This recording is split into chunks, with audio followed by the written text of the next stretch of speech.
আপনাদের গরু যে পায়খানা করবে এই পায়খানাটা দেখবেন, যদি পায়খানাটা অতিরিক্ত শক্ত হয় তাহলে বুঝতে পারবেন। আর এই দানাদার পানির মধ্যে আপনারা একটা কাজ করতে পারেন। তো এটা গেল গরুর রুচি চলে যাওয়ার কিছু কারণ। এখন আসি যে রুচি কিভাবে তাহলে আমরা ফিরিয়ে আনবো। এই দুইটা জিনিস যদি আপনি করতে পারেন তাহলে দেখতে পারবেন গরুটি ইনশাল্লাহ আবার স্বাভাবিক রুচি ফিরে আসবে। আসসালামু আলাইকুম প্রিয় খামারি ভাইয়েরা, আশা করছি আপনারা সকলেই ভালো আছেন। আজকের এই ভিডিওতে আমি আপনাদের সাথে গরুর জন্য অত্যন্ত গুরুত্বপূর্ণ একটি বিষয় নিয়ে আলোচনা করব, আর সেটি হচ্ছে গরুর রুচি চলে যাওয়া। তো দেখেন, আপনি যদি গরুর খামারে নতুন হয়ে থাকেন তাহলে কিন্তু এই ঘটনাটি আপনার সাথেও ঘটতে পারে, কিংবা অলরেডি ঘটে গেছে, তাই বিদায় আপনি আমাদের এই ভিডিওতে আসছেন। তো যাই হোক, আপনারা আজকের এই ভিডিওতে জানতে পারবেন যে গরুর রুচি কেন চলে যায় এবং গরুর রুচি কিভাবে আপনারা ফিরিয়ে আনতে পারবেন। তো আপনি গরুর রুচি শুধু ফিরিয়ে আনবেন, আপনি গরুর যে রুচি চলে যাওয়ার যে কিছু কারণ আছে এই কারণগুলি জানবেন না তাহলে তো হবে না। আপনাকে দুটোটাই জানতে হবে যে গরুর রুচি মূলত কেন চলে যায় এবং কিভাবে ফিরিয়ে আনতে হয়। তো আমি কিন্তু আজকে ওষুধের কথা বলবো না, আমি আজকে কিছু আপনার বাসায় আছে এসব কিছু দিয়ে আমি সমাধান দেওয়ার চেষ্টা করবো ইনশাল্লাহ। তো ভিডিওটি আপনারা শেষ পরিমাণ চাইলে দেখতে পারেন, আপনার অনেক কাজে আসতে পারে।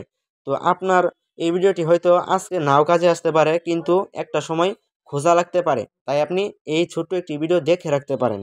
তো চলুন কথা না বাড়িয়ে মূল বিষয়ে চলে যাই।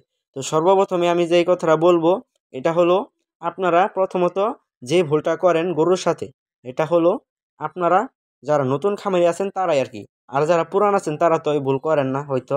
তো যারা নতুন আছেন তাদের জন্য আমি বিষয়টা বলতাছি। তো আপনারা প্রথম যারা নতুন আছেন তারা যেই ভুলটা করেন এটা হলো, আপনারা গরু কিনে আনার পর আপনারা গরুকে সারাদিনই খাবার দেন।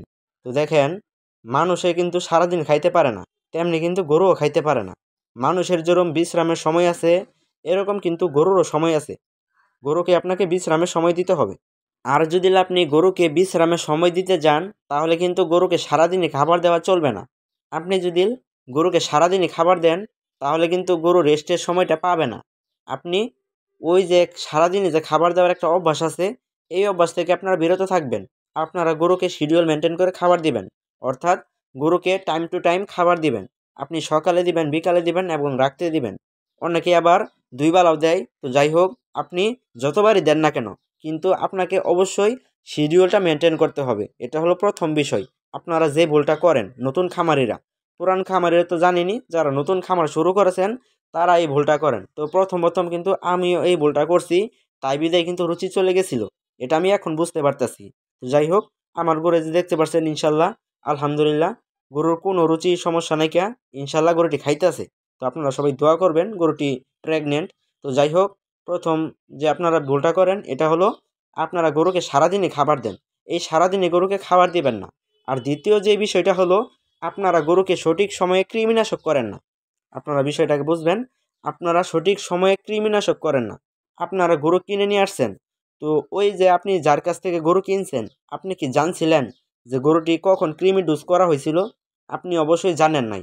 তাই আপনাকে অবশ্যই খামারে গরু নিয়ে আসার পর আপনি অবশ্যই প্রথম কৃমির ডোজ করাইতে হবে। তো আপনি বুলাস দিয়েও করাইতে পারেন এবং ইনজেকশনের মাধ্যমেও করাইতে পারেন, তো যেটাই করেন কিন্তু করাইতে হবে। তো যদি আপনাদের গরু খামারে নিয়ে আসার পর রুচি চলে যায় তাহলে অবশ্যই আমি আপনাদেরকে বলবো যে আপনারা কৃমির ডোজ করাই দিবেন, বুলাস দিয়ে করাই দিবেন। প্রতি আপনার 100 কেজির জন্য আমরা 1 থেকে 4টা বড়ি ধরে থাকি। তো আপনার যদি 200 কেজি লাইভ ওয়েট হয় তাহলে আপনারা 2টা বড়ি খাওয়াই দিবেন। তো আপনারা তারপরেও ডাক্তারের সাথে পরামর্শ করে খাওয়াবেন, আমি শুধু এটা বললাম। তো প্রথম আপনারা যে ভুলটা করবেন না এটা হলো, আপনারা গরুকে সারাদিনই খাবার দিবেন না। দ্বিতীয় যে ভুলটা করবেন না এটা হলো, অবশ্যই আপনি খামারে গরু নিয়ে আসার পর কৃমির ডোজ করাইতে হবে। এই দুইটা জিনিস যদি আপনি করতে পারেন তাহলে দেখতে পারবেন গরুটি ইনশাল্লাহ আবার স্বাভাবিক রুচি ফিরে আসবে। তো এটা গেল গরুর রুচি চলে যাওয়ার কিছু কারণ। এখন আসি যে রুচি কিভাবে তাহলে আমরা ফিরিয়ে আনবো। তো প্রথম আপনারা যেই বিষয়টা ফলো করবেন এটা হলো, দেখবেন আপনারা যদি বদ হজম হয় তাহলে অবশ্যই আপনাকে গ্যাসের আপনার পাউডার খাওয়াইতে হবে। আপনারা দেখবেন আপনাদের গরু যদি বদ হজম হয়ে থাকে তাহলে অবশ্যই আপনাকে আপনার গ্যাসের পাউডার খাওয়াইতে হবে। আর এই বদ হজম আপনারা কিভাবে বুঝবেন? আপনাদের গরু যে পায়খানা করবে এই পায়খানাটা দেখবেন, যদি পায়খানাটা অতিরিক্ত শক্ত হয় তাহলে বুঝতে পারবেন গরুটির বদ হজম হয়েছে, আর আপনাকে অবশ্যই গ্যাসের পাউডার খাওয়াই দিতে হবে। আপনি বায়োগার্ডও খাওয়াইতে পারেন, তারপর ডিজিএট আছে এটাও খাওয়াইতে পারেন, গেস্ট্রোনাল আছে, তারপর আপনার জাইমোভ্যাট আছে, আপনারা যে কোনো একটা খাওয়াই দিবেন। এরপর আপনারা যে কাজটা করতে পারেন, এই গ্যাসের পাউডার যে খাওয়াবেন আপনারা, এই গ্যাসের পাউডার কিন্তু দানাদার পানির সাথে খাওয়াইতে হয়। আর এই দানাদার পানির মধ্যে আপনারা একটা কাজ করতে পারেন, আপনারা সোডা দিয়ে দিবেন। হ্যাঁ, বাজারে যে খাবার সোডা পাওয়া যায়, এই খাবার সোডা আপনারা দিতে পারেন। এই খাবার সোডা দিলে কিন্তু গরু যে আপনার গ্যাসের সমস্যা আছে এটা কিন্তু ভালোভাবে কাজ করে। আর আপনারা অবশ্যই বিট লবণ দিবেন। বিট লবণ, গ্যাসের পাউডার এবং আপনার খাবার সোডা, এই ৩টা জিনিস আপনারা একটু একটু করে দিবেন। আপনারা আপনার সোডা দিতে পারেন ১ চামচ এবং বিট লবণ দিবেন ১ চামচ বা ১ চামচের একটু বেশি দিবেন, কিন্তু সোডাটা আপনাকে ১ চামচই দিতে হবে, আপনার টেবিল চামচ। আর যাই হোক, আপনারা এই ৩টা জিনিস অবশ্যই দানাদার পানির সাথে খাওয়াই দিবেন। দেখবেন ইনশাল্লাহ গরুটির গ্যাসের সমস্যা চলে যাবে। আর যদি গরুর গ্যাসের সমস্যা না থাকে তাহলে কিন্তু গরুর রুচি 100% ফিরে আসবে ইনশাল্লাহ। গরুটির রুচি ফিরে আসবে।